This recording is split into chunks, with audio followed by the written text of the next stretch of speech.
তোমাদের জন্য একটা অত্যন্ত গুরুত্বপূর্ণ ভিডিও নিয়ে চলে আসলাম। তোমরা থাম্বনেল দেখে বুঝতে পারছো আজকে কোন বিষয় বা টপিকের উপর তোমাদের ভিডিও চলেছে আজ। হ্যাঁ, তোমরা ডব্লিউবি প্রাইমারি স্কুলে কিন্তু প্রচুর পরিমাণে শিক্ষক নিয়োগ হতে চলেছে। এখানে মেল ফিমেল বোথ ক্যান্ডিডেট তোমরা অ্যাপ্লাই করতে পারবে। তোমরা যে জেলা থেকে বিলং করো বা অল ওভার ইন্ডিয়াতে তোমরা যেখানেই থেকে থাকো, যেখান থেকেই তোমরা দেখছো ভিডিওটা, তোমরা প্রত্যেকেই কিন্তু অ্যাপ্লাই করতে পারছো।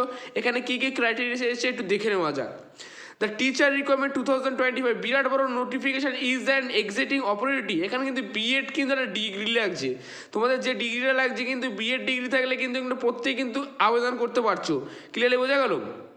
এবার দেখো তোমাদের একটা জিনিস বলবো, তোমাদের এখানে বিএড ডিগ্রি লাগছে, পাশাপাশি যে ভ্যাকান্সি লাগছে, তোমাদের ভ্যাকান্সি কত ভ্যাকান্সিতে নিয়োগ হচ্ছে আমি সমস্ত কিছু ডেসক্রিপশনে লিঙ্ক দিয়ে দেবো, ডেসক্রিপশন চেক আউট করে তোমরা দেখে নিতে পারো। ক্লিয়ারলি বুঝে নিলে? এখানে যে সমস্ত পদে কিন্তু নিয়োগ হবে primary teacher PRT, train graduate teacher TGT এবং পোস্ট গ্রাজুয়েট টিচার পিজিটি। অর্থাৎ এই যে পোস্টগুলো বললাম এই পোস্টে প্রত্যেকে কিন্তু অ্যাপ্লাই করতে পারবে। অ্যাপ্লাইয়ের জন্য ক্রাইটেরিয়া, এলিজিবিলিটি কী কী রয়েছে, স্যালারি কী রয়েছে, সমস্ত কিছু ভিডিওটাই রয়েছে, ইনফরমেশনমূলক ভিডিও তোমাদের কিন্তু ঠেসা রয়েছে। পুরো লাস্ট অবধি যারা দেখলে কিচ্ছু বুঝতে পারবে না।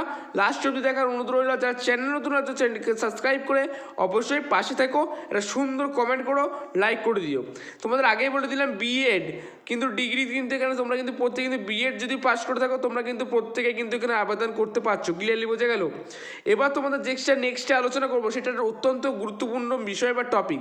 ঠিক আছে, তোমাদের এখানে দেখো যে লাল যে আমি এটা করেছি বর্ডারটাকে ঘিরে দিচ্ছি, সেখানে দেখো ইন অ্যাটেন্ডেশন, ঠিক আছে, basic qualification candidate should be aware of the selection process that usually involves a written examination followed by. ঠিক আছে, এখানে তোমাদের রিটেন এক্সাম হবে, তোমাদের রিটেন এক্সামের পরে দেখতে হচ্ছে followed by an interview. Written এক্সামের পর একটা ইন্টারভিউ হবে, ইন্টারভিউর মাধ্যমে তোমার সিলেকশন প্রসেসটা কিন্তু পুরোপুরি হবে। এখানে কি বলছে দেখো, candidates are selected best of merit. অর্থাৎ তোমাদের কিন্তু সিলেকশন প্রসেস হয়ে যাওয়ার পর, সিলেক্টেড হয়ে যাওয়ার পর তোমাদের একটা মেরিট লিস্ট বেরোবে। মেরিট লিস্ট বেরোবে না করে যে এত নম্বর পেয়েছে তোমাদের বোর্ডে টাঙিয়ে দেয়, তোমাদের সেম মেরিট লিস্ট বেরোবে। সেই মেরিট লিস্টে তোমার নাম থাকে, সিলেকশন হও, তোমরা কিন্তু প্রত্যেকেই জবটা করতে পারছো। ক্লিয়ারলি বোঝা গেল? এবার আসি requirement authority, various state government. ঠিক আছে, টোটাল ভ্যাকান্সি কিন্তু 1 লাখের ওপর ভ্যাকান্সি কিন্তু, ঠিক আছে, ধরা হচ্ছে। এখানে এলিজিবিলিটি এজ, এখানে কিন্তু জেনারেলি 18 to 35 ইয়ার্স লাগছে। 18 থেকে 35 বছর হলে প্রত্যেকে কিন্তু এখানে অ্যাপ্লাই করতে পারছো, male female. SC ST OBC EWS candidate যারা রয়েছে তোমরা কিন্তু প্রত্যেকেই বয়সের ছাড় পাচ্ছ। ঠিক আছে, ক্লিয়ারলি বুঝে না সব কিছু। প্রাইমারি টিচার কিন্তু 40,000 নিয়োগ হতে পারে, ট্রেড গ্রাজুয়েট টিচার কিন্তু এখানে 30,000 প্লাস কিন্তু নিয়োগ হতে পারে, পোস্ট গ্রাজুয়েট টিচার কিন্তু 20,000 এবং স্পেশাল এডুকেশন টিচার কিন্তু 5,000 কিন্তু নিয়োগ হতে পারে। অল টোটাল কিন্তু 1 লাখের কাছাকাছি কিন্তু ভ্যাকান্সিতে তোমরা কিন্তু মোটামুটি জবটা পেতে পারো। ক্লিয়ারলি বোঝা গেল? এলিজিবিলিটি ক্রাইটেরিয়া কিন্তু আগেই বলে দিলাম, এজ লিমিট কিন্তু তোমাদের 18 রয়েছে, অর্থাৎ 18 সর্বনিম্ন 18 এবং সর্বোচ্চ 35 বছর হলে কিন্তু এবং এখানে অ্যাপ্লাই করতে পারছো। আর যারা কাস্ট রয়েছে, বিভিন্ন কাস্ট থেকে বিলং করছো, তোমরা কিন্তু বয়সে কিন্তু 2 থেকে 3 বছর এজ রিল্যাক্সেশন একটা পেয়ে যাচ্ছ। ক্লিয়ারলি বোঝা গেল? এবার আসি এডুকেশন কোয়ালিফিকেশান, যে ব্যাপারটা mainly must have completed bachelor education, BEd লাগছে তোমাদের, রিকগনাইজ এনি ইনস্টিটিউট, অর্থাৎ যে কোনো স্বীকৃত প্রতিষ্ঠান থেকে বিএডের ডিগ্রিটা লাগবে। আর ঠিক আছে, রিকোয়ারমেন্ট সিলেকশন প্রসেসটা যেভাবে candidates will apply online, official website দিয়ে দেবো, সেখানে গিয়ে ভিজিট করে তোমরা দেখতে প্রত্যেকে অ্যাপ্লাই করতে পারবে। Application will be secret basic eligibility criteria, যেগুলো পরপর ধাপে ধাপে তোমাদেরকে ধরো বয়স এই চাইছে, তোমাদের যেগুলো প্রুফ চাইবে সেগুলোকে ফর্ম ফিল আপ করতে হবে। Qualification candidates will take written examination, অর্থাৎ তোমাদের কিন্তু রিটেন এক্সামিনেশনের পর একটা ইন্টারভিউ হবে। ঠিক আছে, successful candidates from the written exam will be called for in a interview. মানে তোমরা যদি সাকসেসফুল হও সেই রিটেন এক্সামে, তোমাদের একটা কলের জন্য ইন্টারভিউ আসবে।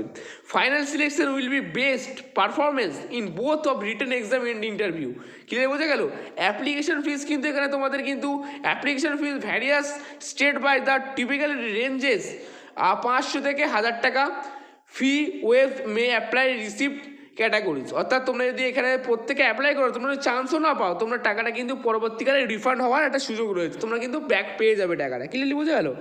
এবার how to apply for the requirement, visit official website, ঠিক আছে, স্টেট অফ এডুকেশন বোর্ড, ঠিক আছে, এখানে যাবে, look for the notification regarding teacher requirement, ওখানে গিয়ে সার্চ করবো, ওখানে লেখা থাকবে fill on the application from the accurate details, তোমরা ভালো করে সেটাকে ফর্ম ফিল আপটা পড়ে নেবে, তারপরে কিন্তু অ্যাপ্লাই করবে। আপলোড নেসেসারি ডকুমেন্টস, বিএড ঠিক আছে, সার্টিফিকেটটা ওখানে দিতে হবে, আইডি প্রুফ, ইটিসি বিভিন্ন কিছু চাইবে। পে দ্য অ্যাপ্লিকেশন ফিস সেখানে পে করে দেবে। সাবমিট আওয়ার অ্যাপ্লিকেশন তোমাদের সেটা চাইবে, সেটাও দিয়ে দেবে। ঠিক আছে, keep the track hour application state through the official website. এই ছিল মূল ভিডিও। ভালো লাগলে অবশ্যই লাইক করে দিও, বন্ধুদের শেয়ার করো। নেক্সট ভিডিও দেখাচ্ছেন, ততক্ষণ ভালো থেকো, সুস্থ থেকো, টাটা।